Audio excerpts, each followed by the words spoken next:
ಹೇಳ್ರಪ್ಪ. ಒಬ್ರು ಹೇಳಿ, ನಾನೇನು ಹೇಳೋದಿಲ್ಲ. ನೀವೇ 27-28 ದೆಹಲಿ ಪ್ರವಾಸದ ಉದ್ದೇಶ ಏನು? 27-28 ದೆಹಲಿ ಪ್ರವಾಸದ ಉದ್ದೇಶ ಸರ್, ವರಿಷ್ಠ ನೀನಾದ್ರೂ ಭೇಟಿ ಆಗುವಂಥದ್ದು. ಯಾರು ಹೇಳಿದ್ರು ಡೆಲ್ಲಿಗೆ ಹೋಗ್ತೀನಿ ಅಂತ ಇನ್ನೂ ತೀರ್ಮಾನನೇ ಮಾಡಿಲ್ಲ. ನಂದಿನಿ ಕಾರ್ಯಕ್ರಮ ಸಂಬಂಧಪಟ್ಟ ನಂದಿನಿ KMF ಕಾರ್ಯಕ್ರಮ ಅವ್ರು ಕೇಳಿ, ನನಗೆ ಗೊತ್ತಿಲ್ಲ. 27-28 ದೆಹಲಿಗೆ ಹೋಗ್ತಾ ಇಲ್ಲ ಸರ್. ಸರ್ ಈಗ ಇವಾಗ ಏನಂದ್ರೆ ಸರ್, ಈಗ ಜಾತಿ ಗಣತಿ ಜಾರಿ ಮಾಡ್ಬೇಕಂತೇಳಿ ರಾಯರೆಡ್ಡಿ ಅವರು ಒತ್ತಾಯ ಮಾಡಿರುವಂಥದ್ದು ಇವತ್ತು ಸರ್. ಈಗ ಇವತ್ತು ಸಿಂಧೂರಲ್ಲಿ ಘೋಷಣೆ ಮಾಡಲಿ ಅಂತ ಅವ್ರ ಅಭಿಪ್ರಾಯ ಹೇಳಿದ್ದಾರೆ. ನಾನೇನು ಹೇಳಿದ್ದೀನಿ ಅಂತಂದರೆ, ಬ್ಯಾಕ್ವರ್ಡ್ ಕ್ಲಾಸ್ ಹಾಸ್ಟೆಲ್ಗಳಲ್ಲಿ ಇರ್ತಕ್ಕಂಥ ವಿದ್ಯಾರ್ಥಿಗಳು ಒಂದು ಸಮಾವೇಶ ಮಾಡಿದ್ರು ಮೈಸೂರಿನಲ್ಲಿ.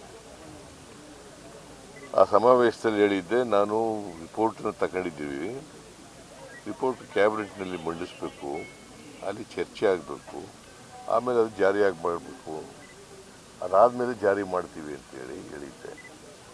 ಆ ಹಿನ್ನೆಲೆಯಲ್ಲಿ ಹೇಳಿರಬೇಕು ಅಂತ ಅನಿಸುತ್ತೆ. ನವೆಂಬರ್ 1ರಿಂದ ಜಾರಿ ಮಾಡಬೇಕು.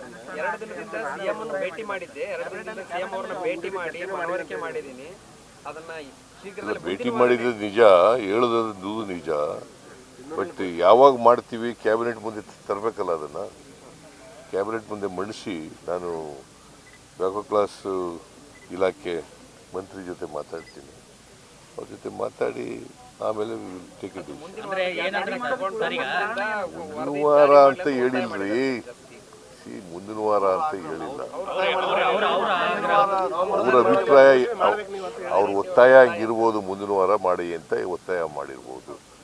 ಬಟ್ ಮುಂದಿನ ವಾರ ನಾವು ಬ್ಯಾಕ್ವರ್ಡ್ ಕ್ಲಾಸ್ನವ್ರ ಜೊತೆ ಕಮಿಟಿ ಅವರ ಇಲಾಖೆ ಜೊತೆ ಮಾತಾಡಿ ಆಮೇಲೆ ಆ ವರದಿ ಕ್ಯಾಬಿನೆಟ್ ಮುಂದೆ ಚರ್ಚೆ ಆಗಬೇಕು, ಆಮೇಲೆ ಅಸೆಂಬ್ಲಿ ಮುಂದೆ ಮಂಡಿಸ್ಬೇಕು. ಇವೆಲ್ಲ ಆಗಬೇಕಲ್ಲ ಪ್ರೊಸೀಜರು. ಅವ್ರ ಉದ್ದೇಶ ಏನು ಸರ್? ಎಲ್ಲರಿಗೂ ಆರ್ಥಿಕ, ಶೈಕ್ಷಣಿಕ, ಸಾಮಾಜಿಕ ನ್ಯಾಯ ಸಿಗುತ್ತೆ, ಅದ್ರ ಜೊತೆಗೆ ಒಳ ಮೀಸಲಾತಿ ಸಮಸ್ಯೆ ಕೂಡ ಪರಿಹಾರ ಆಗುತ್ತೆ ಈ ಜಾತಿ ಗಣತಿ ವರದಿನ ಘೋಷಣೆ ಮಾಡಿದ್ರೆ ಅಂತ ಸರ್. ಅವೆಲ್ಲ ನನ್ನ ಜೊತೆ ಚರ್ಚೆ ಮಾಡಿದ್ರಪ್ಪ. ಚರ್ಚೆ ಮಾಡಿದ್ದು government will take A decision on that. Okay, ಒಬ್ಬರು ಮಾತಾಡ್ರಿ, ಅವರು ಈಗ ಅವ್ರ ಪ್ರಶ್ನೆ. ತಾಳ್ರಿ, ಅವ್ರು ಕೇಳ್ರಿ. ಒಳ ಮೀಸಲಾತಿ ಸುಪ್ರೀಂ ಕೋರ್ಟ್ ಡಿಸಿಷನ್ ಕೊಟ್ಟಿದೆ. ಅದು ನಾನು ಕ್ಯಾಬಿನೆಟ್ನಲ್ಲಿ ಮತ್ತೆ ಹೈಕಮಾಂಡ್ ಜೊತೆ ಚರ್ಚೆ ಮಾಡಬೇಕು. ಸರ್ ಈಗ ಬಿಜೆಪಿ ಅವರು ರಾಜೀನಾಮೆ ಕೊಡುವಂತ, ಆದ್ರೆ ಜಿಟಿ ದೇವೇಗೌಡರು ತಮ್ಮ ಪರ ಬ್ಯಾಟಿಂಗ್ ಬಿಟ್ಟಿದ್ರು. ಅವ್ರು ಯಾವ ಪಾರ್ಟಿಯವರು? JDSನವರು. ಹಿರಿಯ ಲೀಡರ್ ಅಲ್ವಾ? ಅವ್ರು ಹೇಳಿರೋದು ಸರಿ ಇದೆ ಇರಬೇಕು. ಅವ್ರು ಹೇಳಿರೋದು ನನ್ನ ಪ್ರಕಾರ ಸರಿ ಇದೆ ಅಂತ ಅನ್ಕೊಂಡಿದ್ದೀನಿ. ಸರ್, ಕುಮಾರಸ್ವಾಮಿ ಅವರು ಹಾಗಲಕಾಯಿಗೆ ಬೇವಿನಕಾಯಿ ಸಾಕ್ಷಿ ಅಂತೇಳಿ ಅದಕ್ಕೆ ಟೀಕೆ ಮಾಡಿದ್ದಾರೆ. ಯಾಕಂತಂದ್ರೆ ಅವ್ರ ಪಕ್ಷದವರೇ ಅಲ್ವಾ? ಅವ್ರು ಯಾರೋ ಏನಾಗಿದ್ದಾರೋ, ಅವರು ಕೋರ್ ಕಮಿಟಿ ಚೇರ್ಮನ್ರು. ಅವ್ರು ಹೇಳಿದ ಮೇಲೆ ಏನಂತ ಅರ್ಥ? ಏನ್ರಿ ಅರ್ಥ? ಅದು ಮಾತಾಡಲ್ಲ ನೀವು.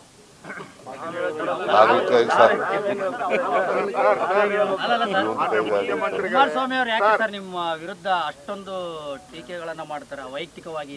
ಭಯ ಅವ್ರಿಗೆ. ಈಗ ಭಾರತೀಯ ಜನತಾ ಪಕ್ಷ ಇರ್ಬೋದು, ಕಾಂಗ್ರೆಸ್ ಇರ್ಬೋದು, ಅಲ್ಲ JDS ಇರ್ಬೋದು, ಎರಡು ಪಕ್ಷದವ್ರಿಗೂ ನಾನು ಅಧಿಕಾರದಲ್ಲಿದ್ದರೆ ಅವ್ರಿಗೆ ಅವ್ರ ಪಕ್ಷಗಳು ದುರ್ಬಲ ಆಗ್ತವೆ ಅಂತಕ್ಕಂಥ ಭಯ ಅವ್ರಿಗೆ. ಒಂದು ವರ್ಷ ನನಗೆ ಚಾಮುಂಡೇಶ್ವರಿ ಆಶೀರ್ವಾದ ಮಾಡಲಿ ಅಂತ ಹೇಳಿದ್ರಿ. ಒಂದು ವರ್ಷ ಚಾಮುಂಡೇಶ್ವರಿ ಆಶೀರ್ವಾದ ಮಾಡಲಿ, ಒಳ್ಳೆ ಕೆಲಸ ಮಾಡಿ ಪುನಃ ಮತ್ತೆ ದಸರಾ ಮಾಡಲ್ವ ನಾವು? ಅದ್ರ ಅರ್ಥ ಏನು? ಮುಂದಿನ ವರ್ಷ ಮತ್ತೆ ಪೂಜೆ ಮಾಡ್ತೀವಲ್ಲ. ಹೇಳ್ರಿ, ನನ್ನ ಮಾತು ಕೇಳ್ರಿ. ನಾನು ಹೇಳ್ದವ್ ನಾನು, ನೀನ್ ಹೇಳ್ದ ಕೇಳಲ್ಲ. ಸ್ಟೇಟ್ಮೆಂಟ್ ಮಾಡ್ರವ್ ನಾನು. ಎವ್ರಿ ಇಯರ್ ದಸರಾ ಮಾಡ್ತೀವಿ, ಮುಂದಿನ ವರ್ಷ ಪ್ರಾರ್ಥನೆ ಮಾಡ್ತೀವಿ. ಮತ್ತೆ ಖರ್ಗೆ ಅವ್ರನ್ನ ಭೇಟಿ ಭೇಟಿ ಮಾಡಿದ ಸರ್. ಸತೀಶ್ ಜಾರಕಿಹೊಳಿ ಭೇಟಿ ಮಾಡಿದ್ದಾರೆ ಸರ್. ಒಂದೂವರೆ ತಾಸು ಮಾತುಕತೆ ಮಾಡಿದ್ದಾರೆ. ಮಾತುಕತೆ ಆಗಿದೆ. ಅದೇನಂದ್ರೆ ಸಿದ್ದರಾಮಯ್ಯನವ್ರು ರಿಸೈನ್ ಮಾಡಿದ್ರೆ ನಮ್ಗೆ ಸಿಎಂ ಮಾಡ್ರಿ ಅನ್ನೋ ಚರ್ಚೆ ನಡೆದಿದೆ ಅನ್ನೋ. ನಿಮ್ ಜೊತೆ ಹೇಳಿದ್ರಂತ ಸರ್ ಆ ಥರ ಅಲ್ಲ, ನಿನ್ ಜೊತೆ ಹೇಳಿದ್ರೇನೆ ಹಂಗಂತ. ಆಗಿದೆ ಸರ್. ನಿನ್ ಜೊತೆ ಹೇಳಿದ್ರ ಈ ಊಹೆ ಮಾಡ್ಕೊಳ್ಳೋದು ಬೇಡ. ನಿನ್ ಜೊತೆ ಹೇಳಿದ್ರ ಹೇಳಿಲ್ಲ ಅಂದ್ರೆ ಬಿಡು. ಕೇಳ್ರಿ ಇಲ್ಲಿ ನಿಮ್ಮನ್ನ ಬಿಟ್ಟು ಸಭೆ ಮಾಡೋದೇನು ಉದ್ದೇಶ ಅಂತ ಯಾರು ಖರ್ಗೆ ಅವ್ರ ಜೊತೆ ಯಾರ ಜೊತೆ ಖರ್ಗೆ ಅವ್ರ ಜೊತೆಗೆ ಮಲ್ಲಿಕಾರ್ಜುನ ಖರ್ಗೆ ಸರ್ ಖರ್ಗೆ ಅವ್ರು ಏನಾಗಿದ್ದರು? ಸರ್ ಅವ್ರು AICC ಪ್ರೆಸಿಡೆಂಟ್. ಇವ್ರು ಏನಾಗಿದ್ದರು?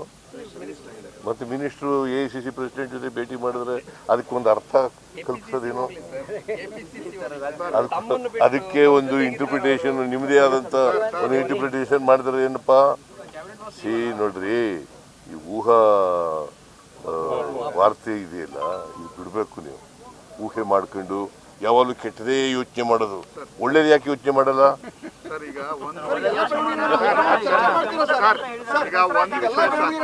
ಚರ್ಚೆ ಮಾಡ್ತೀರಾ ಸರ್? 27-22 ದೆಹಲಿ ಪ್ರವಾಸ ನಿಗದಿ ಆಗಿದೆ ಅಂತ. ಸೊ ನಾ ಡೆಲ್ಲಿಗೆ ಹೋಗಲ್ರಿ. ಯಾವನೇ ಎಷ್ಟು ಸಾರಿ ಕೇಳ್ತೀಯ ಅದನ್ನ? ಒಂದು ವಿಷಯ ಸರ್, ನಾ ಡೆಲ್ಲಿಗೆ ಹೋಗಲ್ ಯಾರು ಹೇಳ್ಕೊಟ್ಟವ್ರು ನಿನ್ಗೆ? ಮೂಲಗಳ ಮಾಹಿತಿ ಬಂದಿರ್ತಕ್ಕಂಥ ಯಾರು ಮಾಹಿತಿ ಬರ್ತವ್ರಿಗೆ ಕೊಟ್ಟವ್ರು? ಯಾರ್ರಿ ಮಾಹಿತಿನ ನಿನ್ಗೆ? ಮಾಹಿತಿ ಯಾರ್ರಿ ಕೊಟ್ಟರು? ಸುಮ್ಮನೆ ನೀವು ನೋಡ್ರಿ, ಇನ್ವೆಸ್ಟಿಗೇಷನ್ ಜರ್ನಲಿಸಮ್ ಇಲ್ಲದವ್ರು ಹಿಂಗೆ ಆಗೋದು. ನಿಮ್ಗೆ ಇನ್ವೆಸ್ಟಿಗೇಷನ್ ಇಲ್ಲ, ಏನಿಲ್ಲ. ಸುಮ್ಮನೆ ಯಾರೋ ಹೇಳಿದ್ರು ನಾನು ಡೆಲ್ಲಿಗೆ ಹೋಗ್ತೀನಿ ಅಂತ ಎಲ್ಲಿ ಹೇಳಿದ್ದೀನಿ? 27-28ಗೆ ಡೆಲ್ಲಿಗೆ ಹೋಗ್ತೀನಿ ಅಂತ ಎಲ್ಲಿ ಹೇಳಿದ್ದೀನಿ? ಹೇಳಿದ್ದೀನಾ? ಏನೇನೋ ಮಾತಾಡ್ತೀರಲ್ಲ.